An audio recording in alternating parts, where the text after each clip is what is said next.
Oke, Assalamualaikum warahmatullahi wabarakatuh. Selamat pagi teman-teman semuanya. Bergabung lagi dengan saya di kelas di live TikTok kelas peneliti Huda Fikri.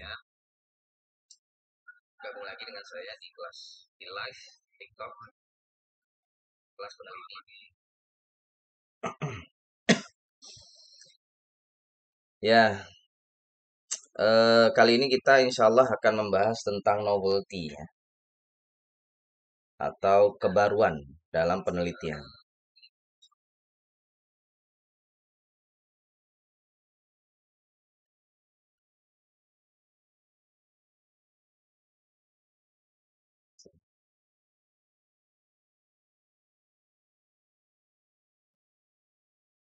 Jadi gimana sih novelty itu? Novelty, kebaruan dalam penelitian. Ya, kita akan mulai dari jam 9 ya. Jadi biar pas waktunya. Sekarang pemanasan aja dulu.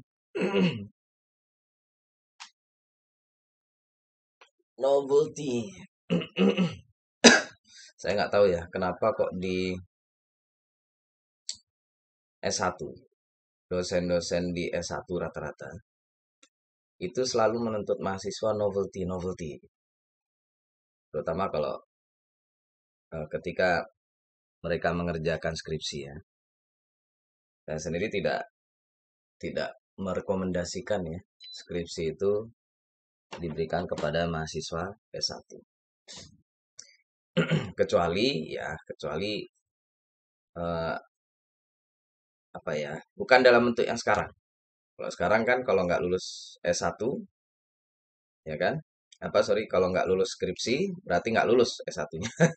Nah, itu yang saya nggak setuju sih, kurang setuju.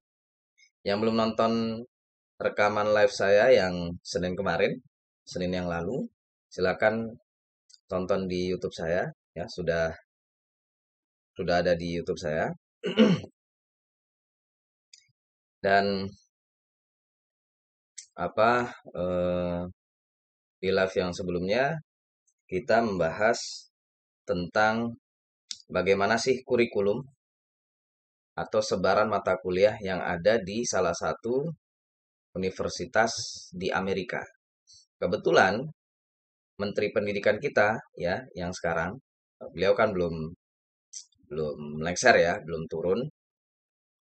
Kayaknya nanti turunnya ketika pelantikan ini ya, Pak Prabowo tanggal 20 Oktober nanti. Nah, itu kita membahas bagaimana posisi skripsi yang ada di kampusnya Mas Nadim itu. Nah, itu silakan ditonton ya. Yang belum yang belum sempat nonton. Sorry, bukan Senin yang lalu. Jadi Senin yang lalu saya live tidak menggunakan laptop ya. Jadi masih pakai HP. Ini alhamdulillah laptop saya sudah aman. Ini dalam 1 minggu ini lancar-lancar aja. Jadi Selasa ya. Pada hari Selasa yang lalu saya buat live tentang kampusnya Mas Nadim itu.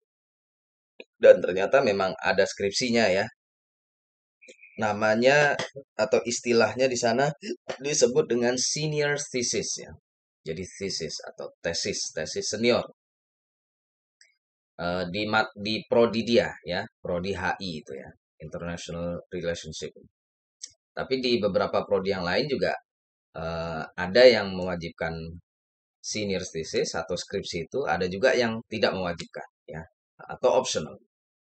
Optional itu tidak kemudian diganti dengan publikasi ya, seperti yang dipraktekkan di Indonesia ini kan.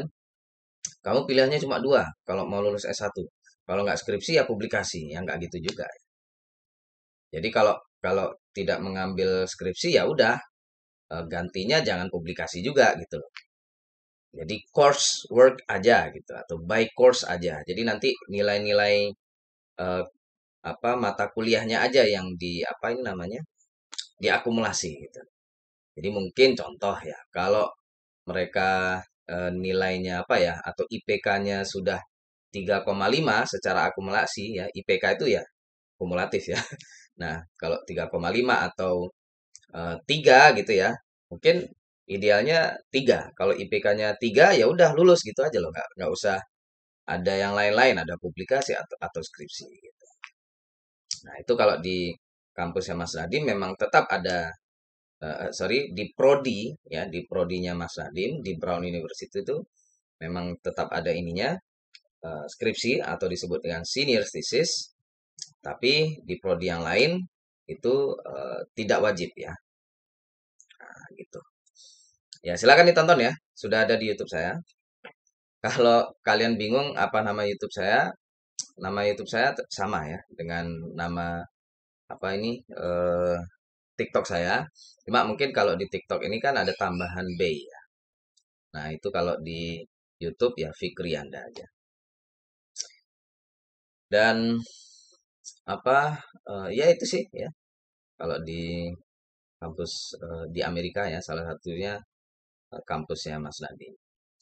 Menarik ya. Menarik. Oke, ini ada Mas atau Mbak. Bang, kalau buat latar belakang gimana, Bang? Ini mungkin latar belakang apa? Artikel atau eh, skripsi? Nanti coba ya, saya ini kan.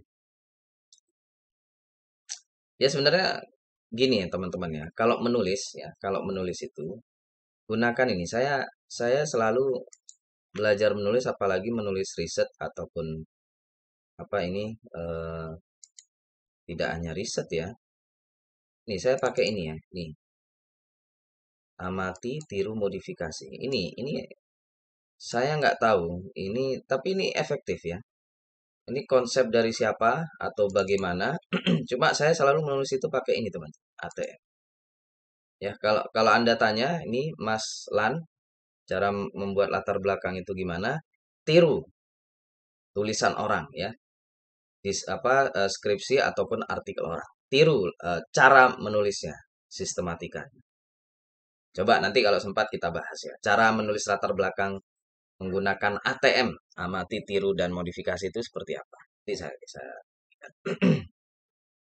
Oke, ini Mas Hakim hadir. Chatnya nutupin slide, Pak. Oh ya, ya tadi sekilas saja. Jadi sekilas saja. Jadi tentang tadi kan tanya bagaimana menulis ini ya, apa? Menulis latar belakang. Kita bahas ini dulu. Bang, bisa bantu bikin judul disertasi? Bisa, ya. Habis ini ya. Nanti tolong saya diingatkan. Ini biar urut dulu sesuai request dari Mas Hakim udah dari kemarin-kemarin ya, yaitu tentang novelty, tentang gap atau kebaruan dalam penelitian. Kan itu ya. Jadi teman-teman, sebenarnya sederhana kok novelty itu atau kebaruan itu. Sederhana sekali. Dan ini jarang sekali diajarkan oleh dosen-dosen kita di kampus-kampus Indonesia ya. Bahkan di kampus-kampus dunia ya, di negara lain pun jarang diajarin. Saya nggak tahu kenapa. Harusnya ini diajarin loh, biar nggak bingung mahasiswa. Kasihan kali ya. Oke, jadi novelty, kebaruan dalam penelitian.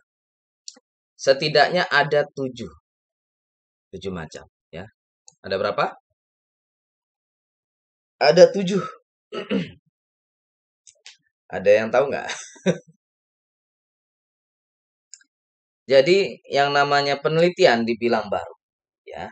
Yang pertama, eng kalau teori yang digunakan itu baru.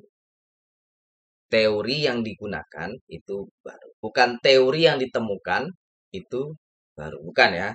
Ya, jadi teori itu tidak bisa lagi ditemukan lagi, teman. Ya, teori sudah ada.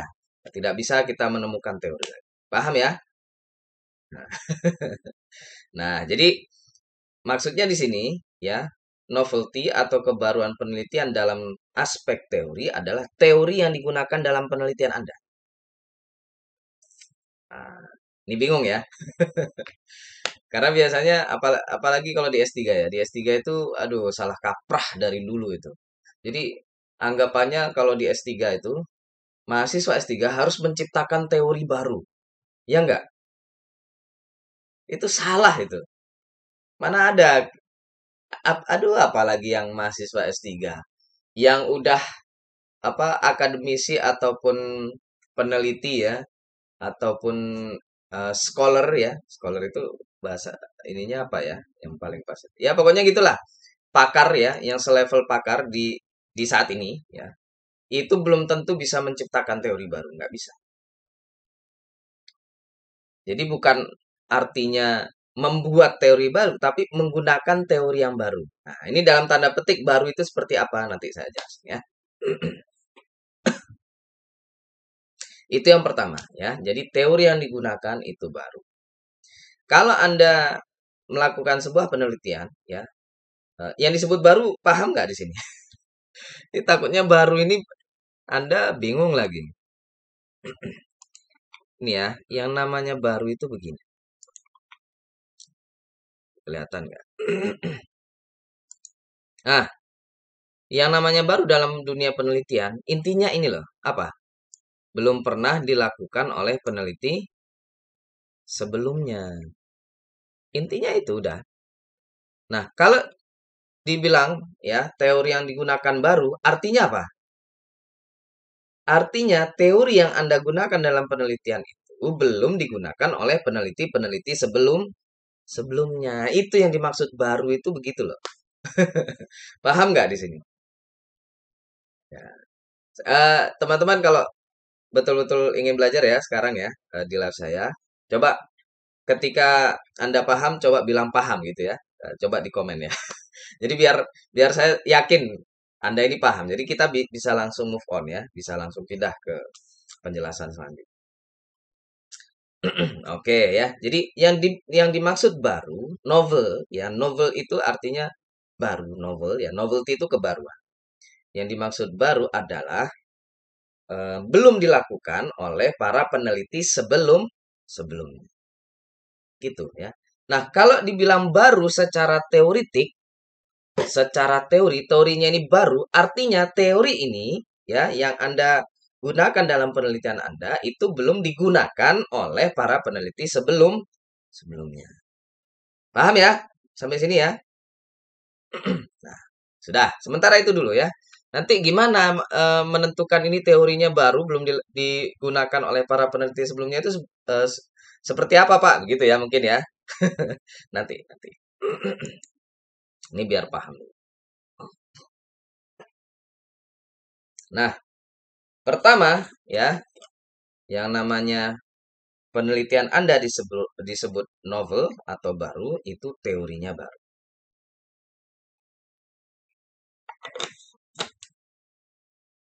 Terus yang kedua apa? Penelitian bisa dibilang baru itu ketika apa? Ketika konsep yang digunakan itu baru. Oke? Sama aja. Ini konsep baru itu seperti apa?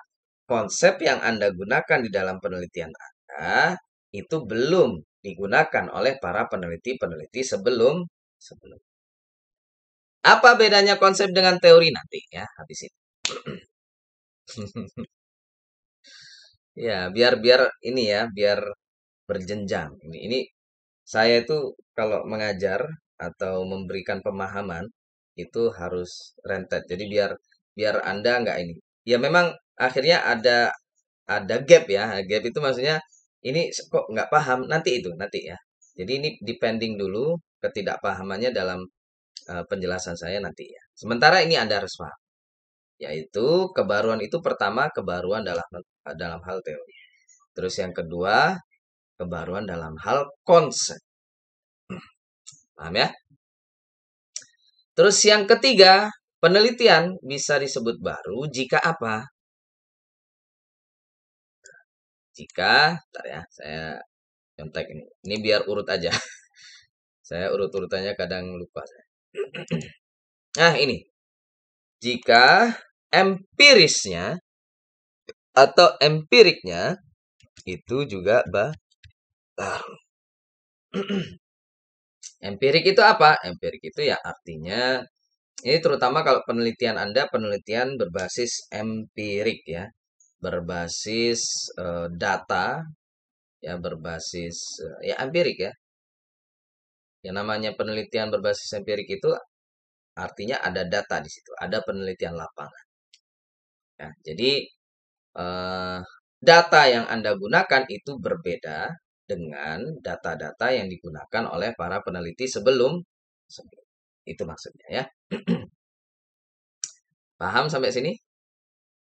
Jadi kalau data Anda yang Anda gunakan itu berbeda dengan data yang dilakukan apa yang digunakan atau yang ditemukan oleh para peneliti sebelumnya, itu sudah disebut apa? Novel. Ya, baru.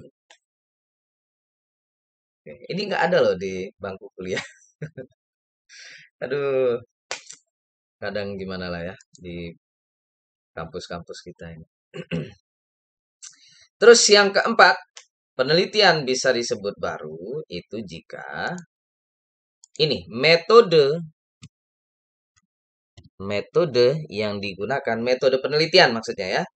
Metode penelitian yang digunakan itu baru atau belum pernah digunakan oleh para peneliti-peneliti sebelumnya. Ya, metode paham ya?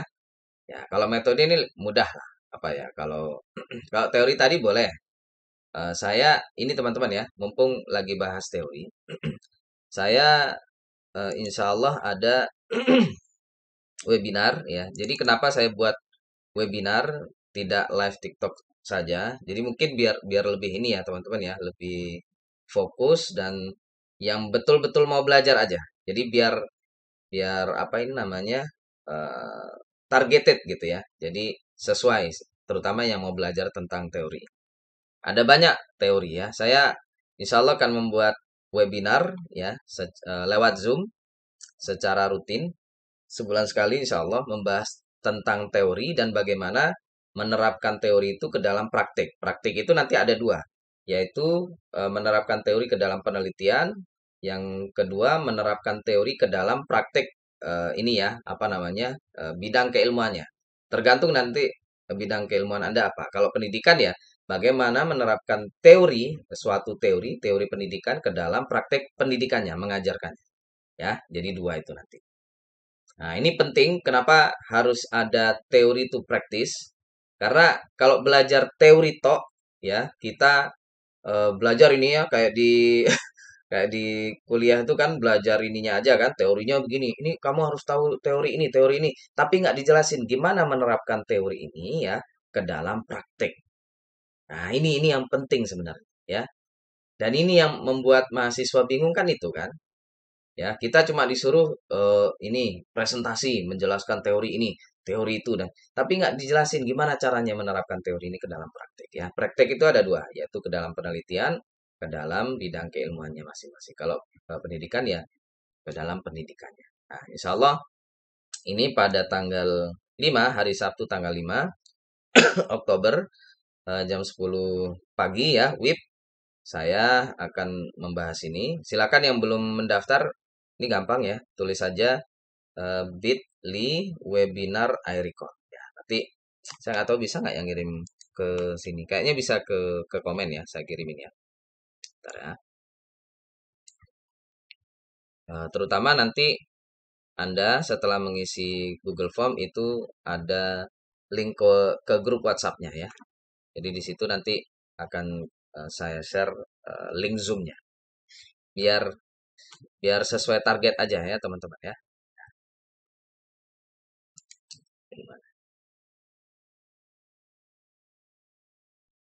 Nah,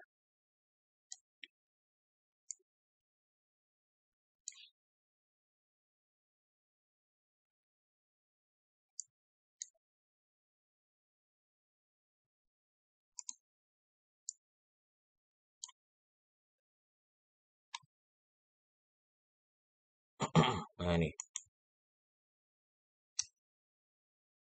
copy link ya. Oke. Kayaknya sudah ada di situ. Nah, oke ya. Jadi silakan eh, bergabung di grup WhatsApp-nya. Nanti link Zoom-nya akan di-share di situ. Ya, jadi nanti saya akan membahas ini teori Vygotsky, yaitu teori socio-cultural ya, atau teori tentang sosiokultur.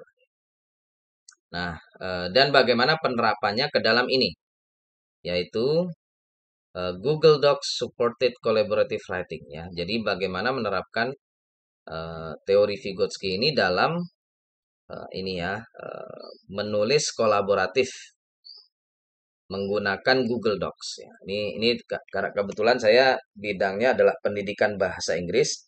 Jadi beginilah ya topiknya. Sementara begini. Oke. Ya, silakan bergabung teman-teman ya. Jadi biar biar Anda tahu ya bagaimana teori itu bagaimana, terus apa saja teori yang ada ya, terutama secara akademik internasional. Oke. Oke, itu teori. Terus saya juga insya Allah eh, bulan selanjutnya akan membahas metodologi atau insya Allah akan bahas ini case study atau studi kasus. Ya, nanti silakan mungkin ada yang mau request, Pak, teori ini, tolong dijelaskan teori ini atau metode penelitian ini ya. Oke, jadi kembali lagi ke sini. Yang namanya novelty ya, yang keempat itu ketika metode yang digunakan baru atau belum pernah digunakan oleh para peneliti sebelumnya ya. Mungkin para peneliti sebelumnya eh, rata-rata menggunakan metode kuantitatif, rata-rata menggunakan survei, rata-rata menggunakan mixed method, rata-rata menggunakan apalagi eksperimental, soalnya gitu ya. Nah, yang menggunakan bahkan begini ya, yang dimaksud baru itu tidak harus betul-betul belum pernah digunakan sama para peneliti sebelumnya. Paham nggak sampai di sini? Ya, nanti saya tunjukkan ya. Jadi maksudnya begini ya, baru itu atau langsung deh ya, mumpung lagi kita bahas. Baru ya, yang dimaksud baru coba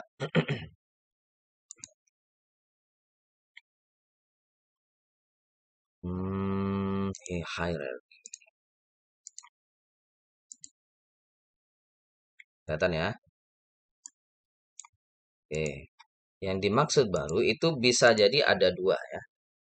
Ada dua apa ya? Baru itu pertama, belum dilakukan atau digunakan sama sekali ya. Digunakan maksudnya oleh para peneliti sebelumnya ya, sama sekali. Atau yang kedua, yang menggunakan, yang melakukan atau menggunakan ya. Kalau teori yang menggunakan teori, kalau metode berarti ya melakukan gitu ya. Baru sedikit. Nah, yang dimaksud baru bisa dua ini ya. Paham sampai di sini? Ya. Jadi, loh, ini teori ini udah digunakan oleh peneliti sebelumnya, gitu kan? Jadi kamu nggak boleh pakai teori ini, gitu mungkin kata dosen atau siapa. Tapi yang menggunakan teori atau metode ini baru satu atau dua peneliti. Dari, contoh mungkin ya, para peneliti sebelumnya itu ada 100 gitu. Ya, dari 100 orang, dari 100 artikel atau penelitian tentang topik ini, ya, itu yang menggunakan teori teori ini itu baru satu atau dua orang, ya, 2 berbanding 100. Nah, eh, ya karena baru satu atau dua itu masih bisa dibilang apa? Baru gitu loh. Atau karena apa? Karena masih sedikit yang menggunakan. Nah, nanti kan tinggal kita berargumentasi, kita buat rasional ya, kita buat alasan kenapa kok kita menggunakan teori itu gitu ya, atau metode itu. Ya, sebenarnya bisa aja. Ya karena yang menggunakan apa alasannya sama ya, yang seperti yang saya sampaikan tadi, alasannya teori ya apa peneliti yang menggunakan teori atau metode penelitian ini baru sedikit, baru satu dua orang gitu ya. Nah, kami ingin melanjutkan apa terutama menguji kompatibilitas teori dan metode ini dalam meneliti topik ini. Gitu ya. Oke, sampai di sini paham? Nah, ini kenapa saya kalau live TikTok itu apa ya, interaksinya kurang, teman-teman. Nanti kalau di Zoom interaksinya lebih ya, lebih intensif. Silakan nanti Anda apa bertanya sepuas-puasnya ya. Kalau di TikTok ya agak susah. Oke, ini baru berapa? 4 ya, baru 4. Lalu aspek novelty yang bisa kita apa gunakan atau apa ya istilahnya penelitian disebut novel atau baru itu jika apa? Ntar saya nyontek dulu. Jika nah ini metode analisisnya itu baru ya. Analisis. Nah, gini. Metode analisis itu ya data analisis ya. Jadi dalam menganalisis data itu apa metode yang Anda gunakan itu berbeda dengan penelitian-penelitian sebelumnya. Nah, ini kapan-kapan kalau analisis. Kadang dalam menganalisis data itu ya kita menggunakan teori, ada juga ya. Jadi ini bisa jadi satu lah. Tapi ada juga yang dia apa data analisisnya berbeda. Contoh eh, tematik analisis itu ya. Dalam melakukan analisis data, peneliti sebelumnya itu menggunakan apa ini analisis tematik. Nah, Anda mungkin ingin baru ya, maka Anda menggunakan apa? Analisis apa? Insiden gitu ya. Critical incident boleh juga. Ada banyak macam cara menganalisis data ya. Terus yang kelima ya, sorry, 5 ya. Ini berapa ini? 1, 2, 3, 4, 5, 6 ya. Sekarang yang keenam. Dalam penelitian yang disebut baru itu jika ya praktiknya ya praktik itu hampir sama dengan konteks ya. Konteksnya itu baru atau apa namanya berbeda ya, ya dibilang baru itu ya berbeda ya. Berbeda dengan penelitian-penelitian. Oke, ini biar sementara biar keseluruhan dulu ya. Terus yang terakhir penelitian yang baru itu jika yang dibahas adalah ini ya, kebijakan baru. Ya, jadi contoh kalau pendidikan ya, dia melakukan penelitian ini, itu dan seterusnya dalam kerangka kebijakan baru. Nah, gitu. Kebijakan ini ya, mungkin atau kurikulum, kurikulum itu masuk kebijakan. Jadi eh, apa? Contoh saya meneliti bagaimana penerapan digital storytelling eh, apa di SMA ya kelas 10. Sebelumnya udah ada ya penelitian penerapan digital storytelling di SMA kelas 10 ya sebelumnya sudah ada tapi kurikulumnya berbeda dari yang penelitian sebelumnya sama yang sekarang. Itu bisa ya. Atau Anda ingin memberikan saran-saran ya, rekomendasi eh, kurikulum kepada kepada pemerintah. Itu juga bisa. Oke. Ya, ini saya menyapa dulu ada beberapa penonton baru. Halo Mbak Erna ya dari UNES ya mantap. Dalam menentukan judul boleh nggak pakai referensi jurnal terdahulu yang lebih dari 5 tahun. Nah ini juga menarik ya. Dalam menentukan judul, ini gimana ya maksudnya? Ya mungkin mungkin penelitian ya. Apakah dalam sebuah penelitian itu boleh menggunakan referensi terdahulu yang lebih dari 5 tahun? Mungkin itu maksudnya ya. Oke, nanti kita bahas Mas ya. Saya ingatin ya. Kita urut dulu tadi ada apa lagi? Nih Mas Hakim, paham Pak teorinya kita B yang lain A gitu ya. Oke. Terus siapa lagi nih? Mas atau Mbak Rar. Dipaham ya. Ya. Bang, oh ya, bantu bikin judul ilustrasi ya, boleh. Apalagi sudah ya. Oke, itu teman-teman ya. Jadi kalau ini saya balas dulu, saya jawab dulu Mbak siapa Mas Flora. Ini Flora ini Mbak atau Mas? Ya. Jadi kalau menentukan judul nanti ya, itu berbeda. Ya mungkin maksudnya dalam penelitian boleh nggak menggunakan referensi jurnal terdahulu yang lebih dari 5 tahun? Oh boleh banget ya. Ya, tapi tergantung nanti ya, tergantung bagaimana posisinya atau apa ya, eh, ya bagaimana kita memposisikannya. Contoh ya, bahkan bukan hanya lebih dari 5 tahun ya, lebih dari puluhan tahun ya. Nanti kita lihat ya, saya tunjukkan. Lebih dari puluhan tahun. Ada yang 20 tahun, yang lalu ya 30. Itu yang seperti apa sih? Ya, referensi yang seperti apa sih yang boleh lebih dari 5 tahun dan seterusnya ya. Dan kenapa kok saya nggak tahu ya. Sebenarnya bukan masalah referensi itu harus lebih apa tidak boleh lebih dari 5 tahun bukan ya. Tapi ada istilahnya begini, referensi yang terbaru sama yang lama. Nah, ini referensi itu kan ada penggunaannya ya. Nanti habis ini saya jelasin ya. Kita sementara fokus ke novelty dulu. Saya akan menunjukkan contoh-contoh eh, novelty yang ada pada artikel. Mau nggak ini, Mas Hakim? Ini udah paham nggak ini perbedaannya ini? Ini nanti saya jelasin apa. Ya, intinya novelty itu ada 7 ya. Ada 7 macam. Ada 7 macam, itu artinya apa? Nah, ini sebenarnya kalau Anda mau tanya yang agak cerdas begini. Apakah kebaruan dalam penelitian itu harus ada tujuh-tujuhnya Pak Fikri? Nah, gitu loh, itu yang cerdas. Saya nunggu itu sebenarnya.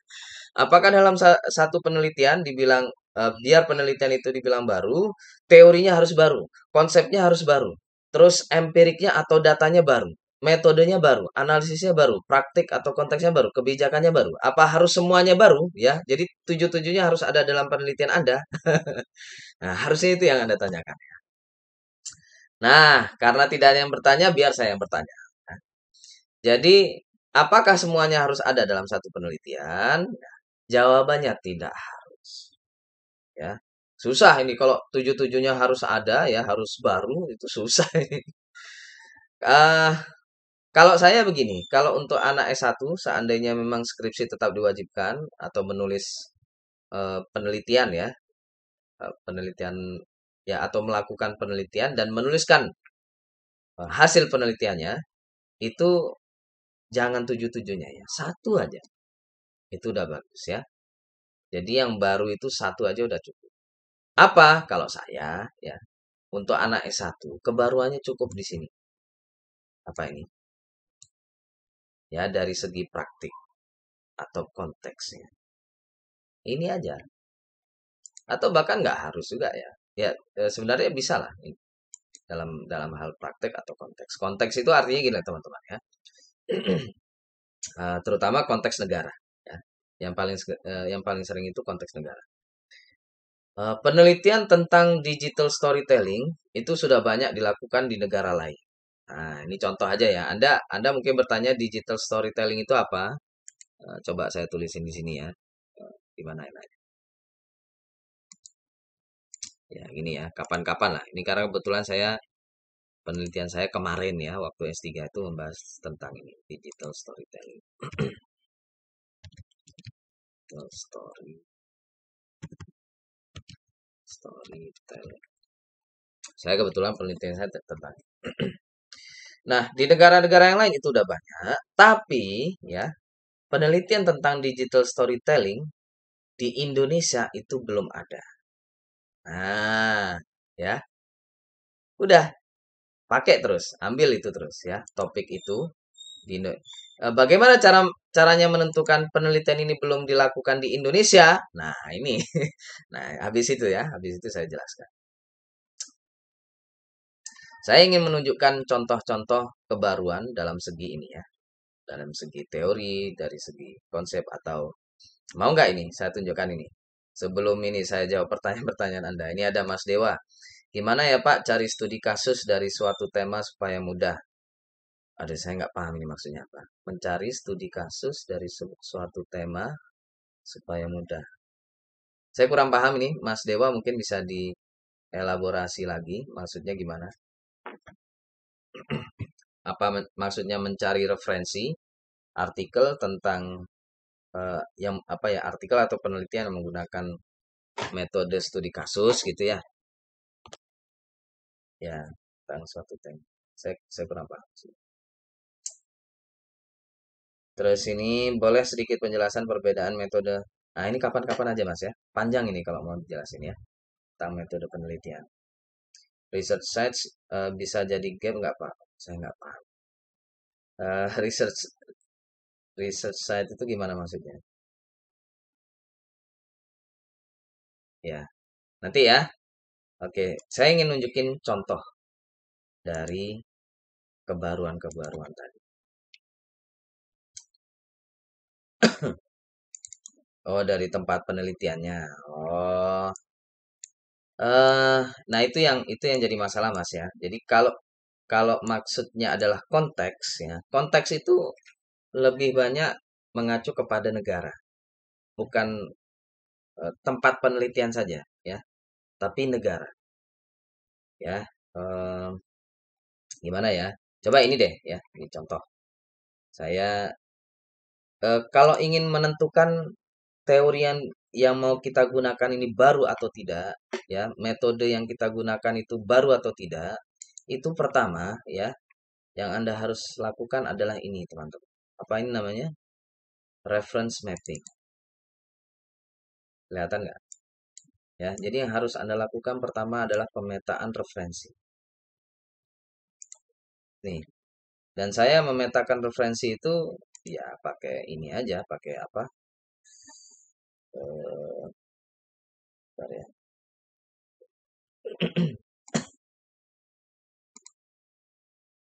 Bisa ditutup. Kayaknya harus ini. Bentar ya. Nah, kayak gini. Oke, ini deh. Jadi dalam menentukan baru atau tidaknya teman-teman, itu harus diawali dari ini. Ya, saya juga pakai tabel seperti itu buat nemuin gap di situ. Betul ya. Ini bagus ini. Ini sederhana kok ini. Ya pakai tabel. Atau saya nyebutnya matrix. Matrix itu ya kayak gini, ya, tabel. Web yang gampang buat download jurnal selain Scholar apa ya, Pak? Nah, itu kalau download mungkin maksudnya download artikel ya, download artikel jurnal. Maksudnya mungkin Google Scholar ya. Ya kalau apa ya? Ini coba Mbak atau Mas S Yuno ya, coba cek YouTube saya atau konten saya yang ada di TikTok ya. Itu udah banyak saya bahas ya tentang bagaimana mendownload artikel jurnal secara gratis. Ada itu ya, nanti dicek. Oke, jadi harus ini dulu. Gimana kita menentukan sesuatu itu baru kalau kita belum ngecek atau belum tahu apa yang lama? Ya enggak? Jadi ini baru nih ya, contoh apa ini? Ini HP, apa iPhone ya. iPhone ini iPhone baru nih gitu kan. Tapi kita nggak tahu apa iPhone yang lama. Nah, bisa nggak kita menentukan sesuatu itu baru kalau tidak tidak tahu yang lamanya? Kan nggak mungkin kan? Ya, jadi kita samalah. Yang namanya sifat itu selalu harus yin and yang gitu ya. Harus ada kebalikannya. Anda bisa disebut cantik, Anda bisa disebut ganteng kalau ada yang jeleknya, gitu nggak? Nggak mungkin Anda bisa disebut cantik atau jelek, cantik atau ganteng kalau nggak ada perbandingan yang jelek seperti apa gitu loh. Nah, jadi barang itu juga sama ya, baru atau lama itu sesuatu bisa disebut baru kalau kita sudah jelas yang lama itu seperti apa. Nah, kalau dalam hal penelitian ya kayak gitu. Jadi memang harus melakukan ini ya. referensi mapping istilah. Jadi Anda cek dulu penelitian-penelitian sebelumnya. Ya enggak? Kalau yang pertama tadi ini coba diingat-ingat ya. Apa tadi macam-macam ya jenis-jenis kebaruan. Itu yang pertama tadi apa? Teori gitu ya. Nah, kalau Anda ingin mengatakan teori yang Anda gunakan itu baru, Anda lihat dulu di penelitian sebelumnya. Contoh ya, ini ada artikel tentang ini ya apa kebetulan ini punya saya ya. Saya juga meneliti tentang lesson study. Nah, penelitian tentang lesson study di initial teacher education di apa ini topiknya udah seperti ini. Atau begini, saya ingin mengatakan penelitian lesson study di pendidikan calon guru itu masih minim sekali atau belum ada sama sekali. Nah, itu saya lihat artikel-artikel yang membahas tentang lesson study. Sudah ada belum penelitian tentang lesson study di program S1 pendidikan calon calon guru atau ya di program S1 pendidikan ya. Pendidikan itu kan semuanya pasti untuk jadi guru. Nah, saya lihat dulu artikel-artikel yang membahas tentang ini. Oh, ini lesson study di SD. Ini lesson study di guru SD. Ini lesson study di guru SMP. Ini lesson study di guru apa namanya di SMA dan seterusnya gitu ya. Nah, ternyata penelitian tentang lesson study di program pendidikan S1 pendidikan itu sudah ada gitu ya. Nah, berarti ini tidak bisa dibilang betul-betul baru gitu ya. Nah, tapi bukan berarti tidak boleh dilakukan. Itu tetap novel ya. Artinya apa? Tadi yang saya bilang ya, yang namanya baru itu bisa dua ini. Ya, ini kalau Anda sempat coba di screenshot ya. Nih, yang namanya baru ini ada dua ini. Yang pertama, belum dilakukan sama sekali. Yang kedua, sudah dilakukan tapi baru sedikit ya. Ini diingat-ingat ya. Nah, ini contoh yang punya saya seperti itu. Sudah ada yang melakukan penelitian tentang ini ya, tentang tapi masih sedikit. Ini kalau nggak salah ini baru 5 artikel ya. Ini sudah kemana-mana saya cari ya di Scopus waktu itu ya. Ini tahun berapa ini saya nyarinya? 2022 apa 2021? Nah, itu baru 5 penelitian tentang lesson study pada program S1 pendidikan. Nah, itu kalau mau dibilang kebaruan dalam hal apa? Dalam hal praktik ya. Dalam hal praktik atau konteks ya. Mirip-mirip ya. Kalau konteks itu negara, kalau praktik itu tadi ya apa bukan lokasi apa ya? Level ya. Kalau di pendidikan ya level pendidikannya berbeda. Gitu. Ah, nanti teori juga gitu sama ya. Ini penelitian ini menggunakan teorinya siapa? Ini penelitian ini tentang siapa? Siapa? Nah, kalau sudah tahu ya teori lamanya, teori lama itu maksudnya yang sudah digunakan oleh penelitian-penelitian sebelumnya, baru kita bisa menentukan ini teori saya teori yang baru apa enggak. Nah, gitu teman-teman ya. Jadi selalu lakukan ini sebelum menentukan novelty ataupun kebaruan dari penelitian. Paham ya? Oke, sekarang saya mau nunjukkan contoh ya dari novelty. Mau nggak?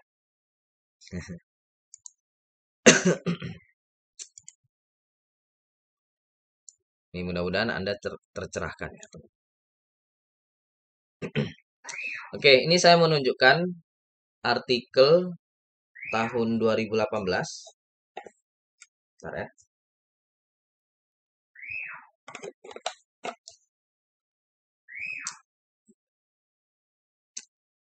Dari jurnal ini, Early Years. Nah, ini kalau Anda merupakan ini ya, mahasiswa ataupun dosen atau guru di bidang ini ya, di bidang early childhood education atau pendidikan anak usia dini atau PAUD, ini menarik ya. Early Years ini jurnalnya. An International Research Journal. Nah, ini saya mau menunjukkan apakah artikel ini ya, artikel atau penelitian orang ini baru apa tidak.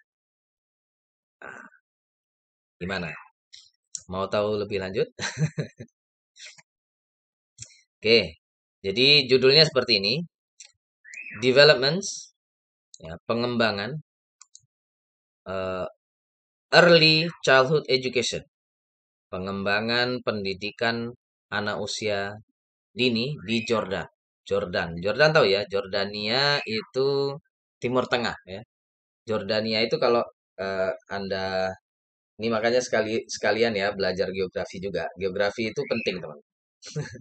Jadi dalam bidang keilmuan apapun Anda harus tahu tentang geografi.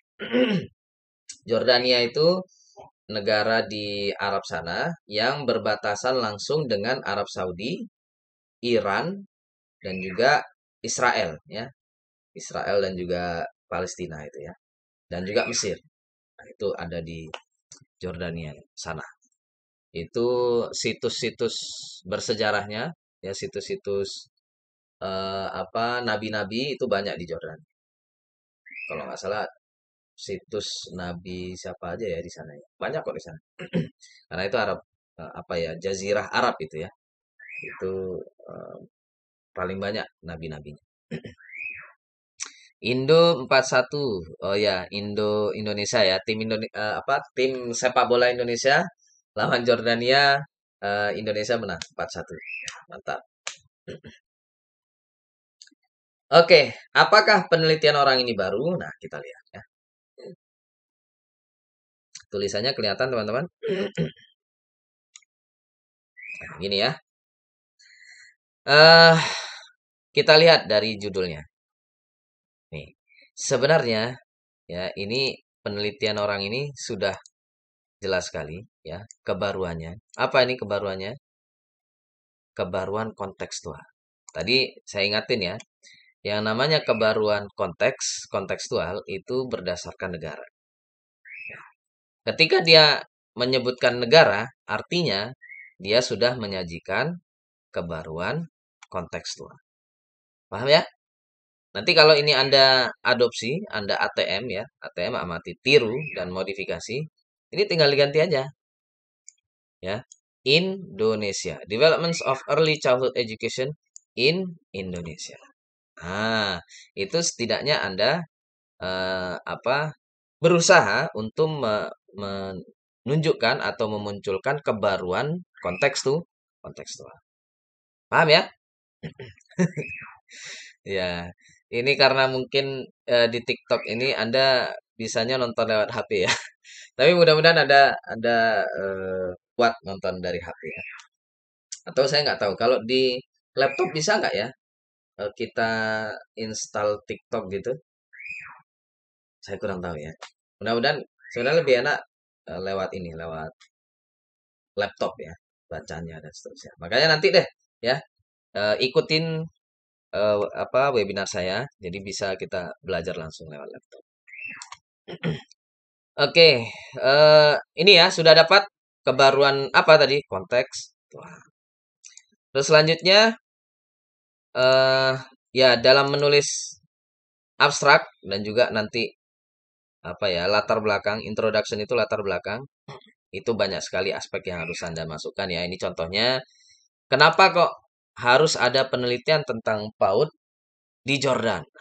Ini dijelaskan di sini ya kan.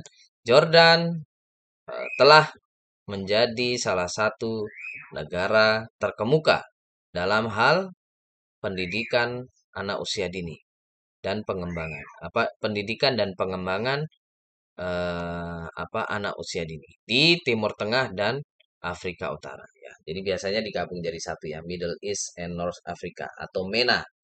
Karena kan orang Arab itu tersebar tidak hanya di Jazirah Arab ya. Jazirah Arab itu ya, ya paham ya, yang ada Arab Saudi, Yaman, terus Uni Emirat Arab, terus apa Kuwait dan seterusnya ya. Nah, jadi itu yang pertama. Terus yang negara-negara Arab di daerah Afrika atau di benua Afrika itu juga ada banyak ya. Ada Mesir, ada Sudan, apalagi ada Maroko ya. Nah, itu biasanya disebut Afrika Utara. Terutama kan secara geografis Islam dan orang Arab itu kan persebarannya ya pasti di dekat-dekatnya ya. Oke, nah ini sering di apa ya, wilayah Timur Tengah dengan Afrika Utara sering dijadikan satu karena secara kultur ya, secara bahasa juga masih sama. Bahasanya bahasa Arab. Oke, terus ada apa ini? What can this country do in order to compete globally? Nah, ketika Anda menyajikan kebaruan kontekstual ya, eh, contoh Anda ingin menjelaskan penelitian Anda ini di Indonesia itu masih baru, Anda harus menjelaskan apa kontribusi Indonesia kepada dunia gitu ya, secara umum. Nah, kalau di sini Jordan sebagai negara dengan natural resources itu apa ya? SDA ya, sumber daya alam yang terbatas. Nah, Jordan ini dikenal gitu ya sebagai apa ini? Jordan recognizes the importance of investing ya. Tapi karena tidak mempunyai SDA yang mumpuni, maka Jordan itu sering apa atau fokus kepada ini pengembangan human resources. Human resources itu SDM. SDM. Jadi eh, mau jual minyaknya sedikit ya dibandingkan Arab Saudi. Arab Saudi kan nomor satu ya di dunia ya yang memiliki minyak ya. Tapi Jordan enggak. Makanya mereka akhirnya fokusnya. Kalau di Indonesia ini kan membingungkan. SDA kita banyak sekali ya, orangnya juga banyak sekali. Jadi fokusnya entah kemana nih. Mau mengolah SDA saja atau mengolah manusianya. Nah ini enggak kayak kayak orang Singapura ya. Ini menarik loh ini istilahnya. Orang Singapura kan juga sama. SDA-nya sangat terbatas itu cuma negara pulau gitu. Akhirnya apa? Orang apa negara dengan SDA yang terbatas itu akhirnya dia fokus kepada apa? SDM. Jadi manusianya itu yang dikembangkan itu. Biar pinter gitu kan. Nah, itu enak akhirnya bisa fokus. Akhirnya ya gimana? Ya apa itu namanya? Kalau dalam konteks ekonomi ya, pendapatan per kapitanya tertinggi di Asia, Singapura itu, ya kan? Nah, itu menarik ini, teman-teman ya. Nah, nanti kalau Anda membuat penelitian dalam konteks Indonesia, Anda jelaskan ya, apa ini ya, apa nilai ini ya, what can this country do in order to compete globally? Ya, jadi apa yang bisa Indonesia lakukan untuk bisa berkompetisi secara internasional? Kalau kita, wah banyak banget ya, SDM-nya paling banyak, nomor 4 di dunia. Nomor satu kan India sekarang ya, dulu Cina. India itu terbanyak 2M ya kalau nggak salah ininya penduduknya. Terus kalau Cina itu 1,5 M miliar ya, maksudnya miliar. Terus yang ketiga Amerika, Amerika itu kalau nggak salah 500 juta penduduk. Terus kita yang nomor 4 ya, eh, jumlah penduduknya 250 juta. Nah, itu secara SDM udah banyak banget. Ini kalau serius ya, kita betul-betul ingin memajukan apa Indonesia, SDM yang sebanyak ini nih kita manfaatkan gitu loh. Bukan cuma dimanfaatkan apa ya, dikembangkan gitu. Nah, ini kan karena mungkin saking banyaknya orang jadi bingung gitu ya gimana ngembanginnya. Kalau Singapura, Jordan yang orangnya nggak banyak, mereka bisa fokus ini. Kayak Arab Saudi ya, Arab Saudi itu kan ngasih beasiswa ke apa rakyatnya itu jor-joran gitu. Nah, jadi bisa fokus ke situ. Oke, terus apa lagi ini? Ini panjang ya kalau mau dijelaskan ya. Nanti ada apa namanya dalam menulis artikel itu kita buat ini attention gather ya. Jadi bagaimana pembaca artikel kita itu bisa tertarik untuk membaca artikel kita. Nah, di sini disebutkan bahwasanya apa agar bisa berkompetisi secara global, secara internasional, ini ya secara apa, terutama ekonomi global ya.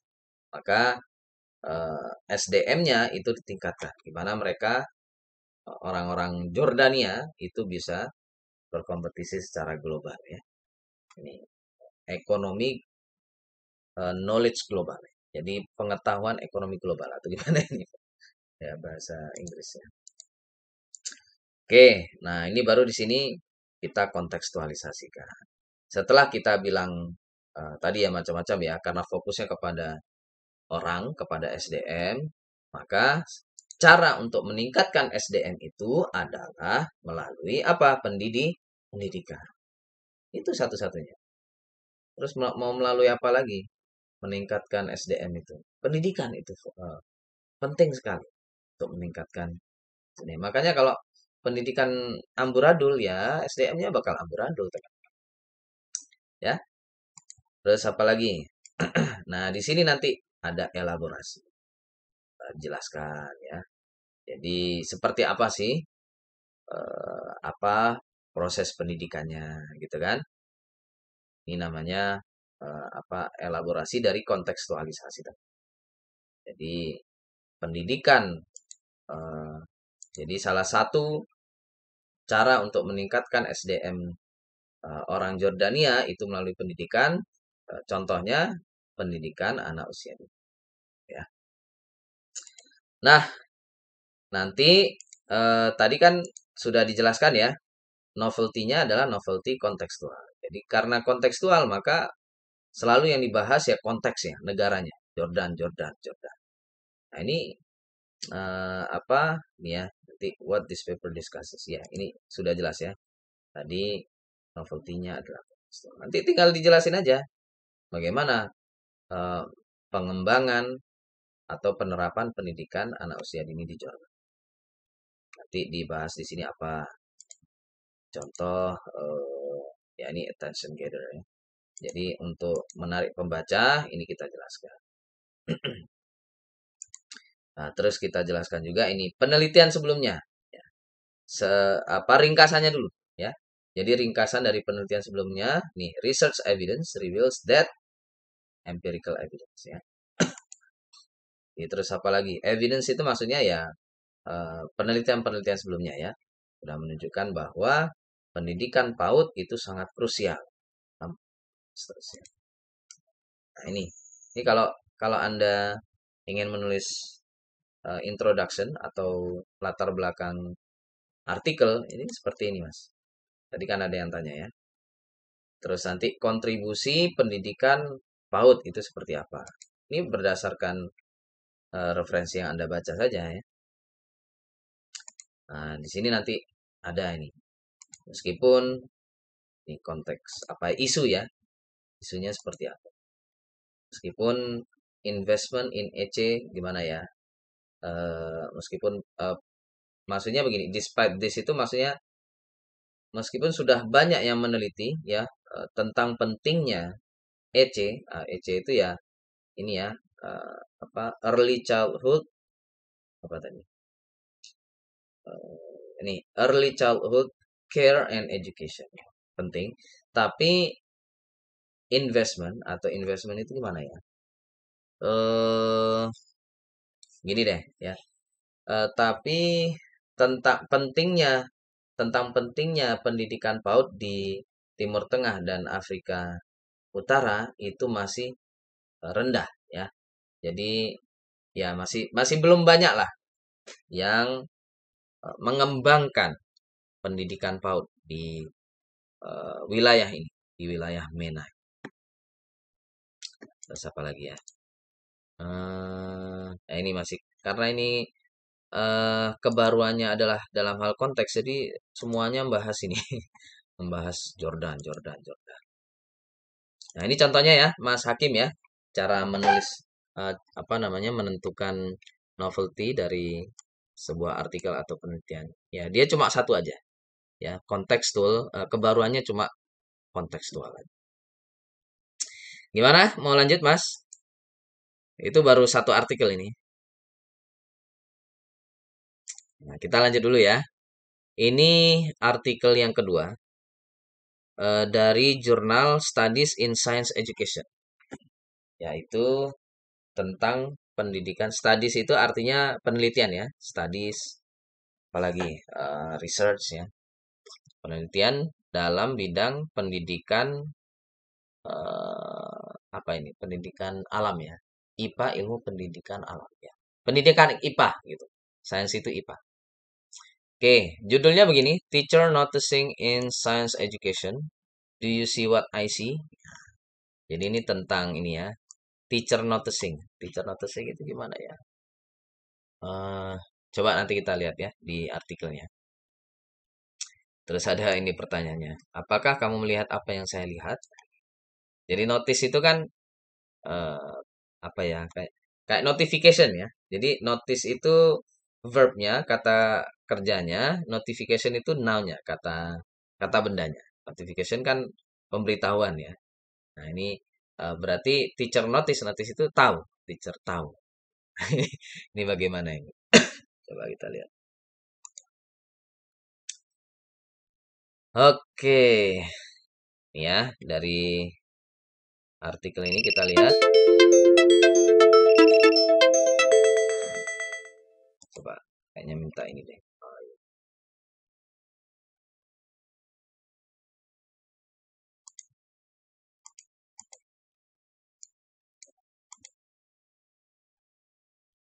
Sebentar ya.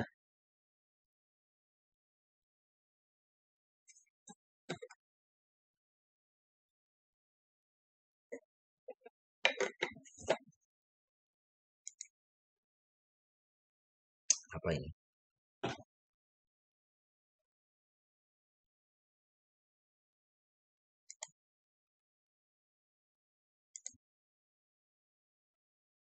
Kenapa ini nggak mau di refresh?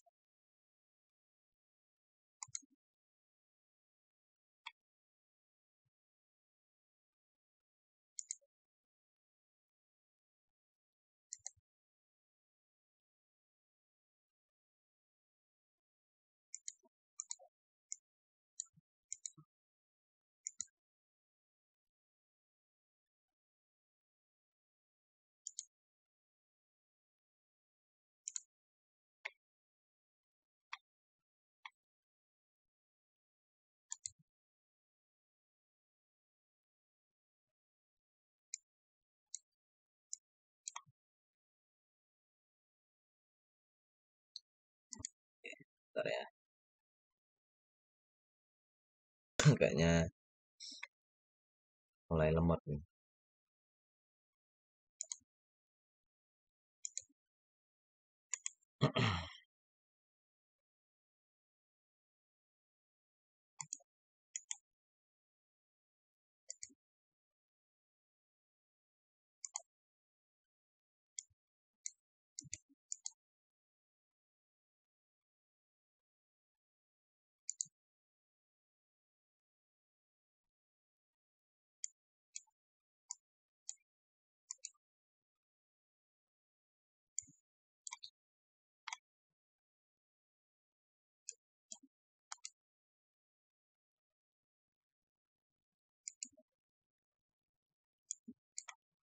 Oke, biarin dulu ya.